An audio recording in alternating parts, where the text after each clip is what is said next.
ओम शांति। 24 अप्रैल 1973 बाबा के अव्यक्त मधुर महावाक्य। मुरली का टाइटल है अलौकिक जन्म पत्री। बाबा कहे, इस समय सभी मास्टर सर्वशक्तिमान स्वरूप में स्थित हो। एक सेकेंड में अपने संपूर्ण स्टेज पर स्थित हो सकते हो। इस रूहानी ड्रिल के अभ्यासी बने हो।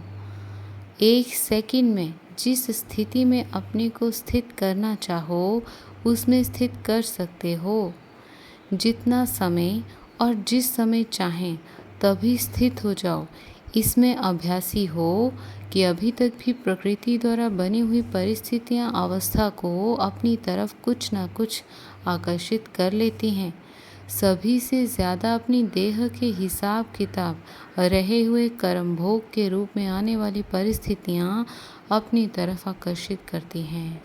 यह भी आकर्षण समाप्त हो जाए, इसको कहा जाता है संपूर्ण नष्टो मोहा। जिस वस्तु से मोह अर्थात लगन होती है वह अपनी तरफ बार बार आकर्षित करती है। कोई भी देह की व देह की दुनिया की परिस्थिति स्थिति को हिला नहीं सके। इसी स्थिति का ही गायन गाया हुआ है। अंगद के रूप में जो कल पहले का गायन है यही संपूर्ण स्टेज है। जो बुद्धि रूपी पाँव को प्रकृति की परिस्थितियां हिला नहीं सकें ऐसे बने हो। लक्ष्य तो यही है ना। अभी तक लक्ष्य और लक्षण में अंतर है। कल पहले के गायन और वर्तमान प्रैक्टिकल जीवन में अंतर है। इस अंतर को मिटाने के लिए तीव्र पुरुषार्थ की युक्ति कौन सी है? जब युक्तियों को जानते भी हो फिर अंतर क्यों? क्या नेत्र नहीं हैं? या नेत्र भी हैं लेकिन नेत्र को योग्य समय पर यूज करने की योग्यता नहीं है। जितनी योग्यता उतनी महानता दिखाई देती है। महानता की कमी के कारण जानते हो। जो मुख्य मान्यता सदैव सुनाते भी रहते हो उस मान्यता की महीनता नहीं है। महीनता आने से महावीरता आ जाती है। महावीरता अर्थात महानता। तो फिर कमी किस बात की रही? महीनता की। महीन वस्तु तो किसी में भी समा सकती है। बिना महीनता के कोई भी वस्तु जहाँ जैसा समाना चाहे वैसे समा नहीं सकती। जितनी जो वस्तु महीन होती है उतनी माननीय होती है, पावरफुल होती है। तो अपने आप से पूछो कि पहली मान्यता व सर्व मान्यताओं में श्रेष्ठ मान्यता कौन सी है? श्रीमत ही आपकी मान्यता है। तो पहली मान्यता क्या है? देह सहित सभी कुछ भूलना। बाबा कहे, छोड़ो या भूलो, भूलना भी छोड़ना है। पास रहते भी अगर भूले हुए हैं तो छोड़ा हुआ है। भूलना भी गोया छोड़ना है। जैसे देखो सन्यासियों के लिए आप लोग चैलेंज करते हो कि उन्होंने छोड़ा नहीं है। कहते हैं घर बार छोड़ा है लेकिन छोड़ा नहीं है क्योंकि भूले हुए नहीं है।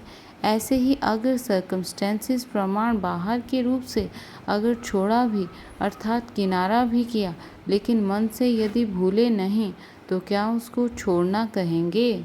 यहाँ छोड़ने का अर्थ क्या हुआ? मन से भूलना। मन से तो आप भूले हो ना। तो छोड़ा है ना या फिर अभी भी छोड़ना है? अगर अभी तक भी कहेंगे कि छोड़ना है तो फिर बहुत समय से छोड़ने वालों की लिस्ट से निकल अभी से छोड़ने वालों की लिस्ट में आ जाएंगे। जिन्होंने जब से मन से त्याग किया अर्थात कोई भी देह के बंधन व देह के संबंध को एक सेकंड में त्याग कर दिया, उनकी वह तिथि तारीख और बेला सभी ड्रामा में व बाप दादा के पास नोंधी हुई है। जैसे आजकल ज्योतिषी ज्योतिष विद्या को जानने वाले जन्म की तिथि और बेला के प्रमाण अपनी यथा योग्य नॉलेज के आधार से भविष्य जन्म पत्री बनाते हैं, उन्हों का भी आधार तिथि वेला और स्थिति है। वे लोग परिस्थिति को देखते हैं किस परिस्थिति में पैदा हुआ, यहाँ उस बेला के समय स्थिति को देखा जाता है।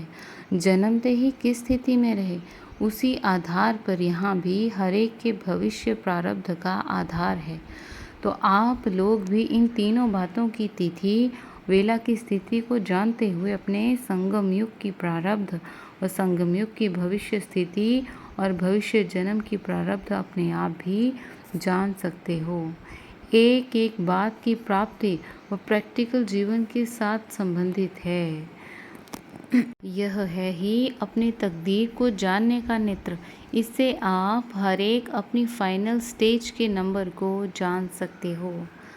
बाबा कहे, जैसे ज्योतिषी हस्तों की लकीरों द्वारा किसी की भी जन्म पत्री को जान सकते हैं, वैसे आप लोग मास्टर त्रिकालदर्शी, त्रिनेत्री और ज्ञान स्वरूप अर्थात मास्टर नॉलेजफुल होने के नाते अपने मर्जीवा जीवन की प्रैक्टिकल कर्म रेखाओं से, संकल्पों की सूक्ष्म लकीरों से अगर संकल्प को चित्र में लाएंगे तो किस रूप में दिखाएंगे? अपने संकल्पों की लकीरों के आधार पर व कर्मों की रेखाओं के आधार पर अपनी जन्म पत्री को जान सकते हो कि संकल्प रूपी लकीरें सीधी अर्थात स्पष्ट हैं। एक तो यह चेक करो कि बहुत काल से स्थिति में व संपर्क में श्रीमत के प्रमाण बिताया है। यह है काल अर्थात समय को देखना। बाबा कहे, समय अर्थात वेला का प्रभाव भी जन्म पत्री पर बहुत होता है, तो यहाँ भी समय अर्थात बहुत समय के हिसाब से संबंध रखता है। बहुत समय का मतलब यह नहीं कि स्थूल तारीखों व वर्षों के हिसाब से, लेकिन जब से जन्म लिया तब से बहुत समय की लगन हो। सभी सब्जेक्ट में यथार्थ रूप से कहाँ तक बहुत समय से रहते आए हैं, इसका हिसाब जमा होगा। मानो कोई को 35 वर्ष हुए हैं लेकिन अपने पुरुषार्थ की सफलता में बहुत समय नहीं बिताया है, तो उनकी गिनती बहुत समय में नहीं आएगी। अगर कोई 35 वर्ष के बदले 15 वर्ष से आ रहे हैं लेकिन 15 वर्ष में बहुत समय पुरुषार्थ की सफलता में रहा है, तो उसकी गिनती जास्ती में आ जाएगी। बहुत समय सफलता के आधार पर गिना जाता है, तो बेला का आधार ही हुआ ना। बाबा कहे, बहुत समय की लगन में मगन रहने वालों को प्रारब्ध भी बहुत समय तक प्राप्त होती है। अल्पकाल की सफलता वालों की अल्पकाल अर्थात 21 जन्म में थोड़े जन्म की ही प्रारब्ध होती है, बाकी साधारण प्रारब्ध। इसलिए ज्योतिषी लोग भी बेला को महत्व देते हैं। बहुत काल से निर्विघ्न अर्थात कर्मों की रेखा क्लियर हो, उसका आधार जन्म पत्री पर होता है। जैसे हस्तों की लाइन में अगर बीच बीच में लकीर कट होती है तो श्रेष्ठ भाग्य नहीं गिना जाता है और बड़ी आयु नहीं मानी जाती है, वैसे भी यहाँ भी अगर बीच बीच में विघ्नों के कारण बाप से जुटी हुई बुद्धि की लाइन कट होती रहती है और क्लियर नहीं रहती है, तो बड़ी प्रारब्ध नहीं हो सकती। अभी अपने आप को जान सकेंगे कि हमारी जन्म पत्री क्या है, किस पद की प्राप्ति नोंधी हुई है। जन्म पत्री में दशाएं भी देखते हैं। जैसे बृहस्पति की दशा रहती है, क्या बहुत समय बृहस्पति की दशा रहती है या बार बार दशा बदलती रहती है? कभी बृहस्पति की, कभी राहु की। अगर बार बार बदलती है अर्थात निर्विघ्न नहीं है, तो प्रारब्ध भी बहुत समय के लिए निर्विघ्न राज्य में नहीं पा सकते। तो यह दशाएं चेक करो कि शुरू से लेकर अभी तक कौन सी दशा रही है। जन्म पत्री में राशि देखते हैं। यहाँ कौन सी राशि है? यहाँ 3 राशि है। एक है महारथी की राशि, दूसरी है घोड़े सवार की और तीसरी है प्यादे की।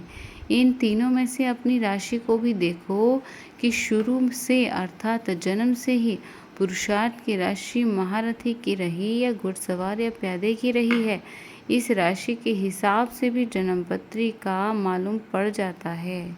बाबा कहे, मास्टर त्रिकालदर्शी ज्ञान स्वरूप बन अपनी जन्म पत्री स्वयं ही चेक करो और अपने भविष्य को देखो। राशि को, दशा को व लकीरों को बदल भी सकते हैं। परखने के बाद, चेक करने के बाद फिर चेंज करने का साधन अपनाना। स्थूल नॉलेज में भी कई साधन बताते हैं। यहाँ तो साधन को जानते हो ना, तो साधनों द्वारा संपूर्ण सिद्धि को प्राप्त करो। समझा? ऐसे ज्ञान स्वरूप बुद्धि द्वारा सिद्धि को प्राप्त करने वाले, संपूर्णता को अपने जीवन से प्रत्यक्ष दिखलाने वाले, सदा अपनी स्वस्थिति से परिस्थिति को पार करने वाले महावीरों को बाप दादा का याद, प्यार और नमस्ते। अच्छा, ओम शांति।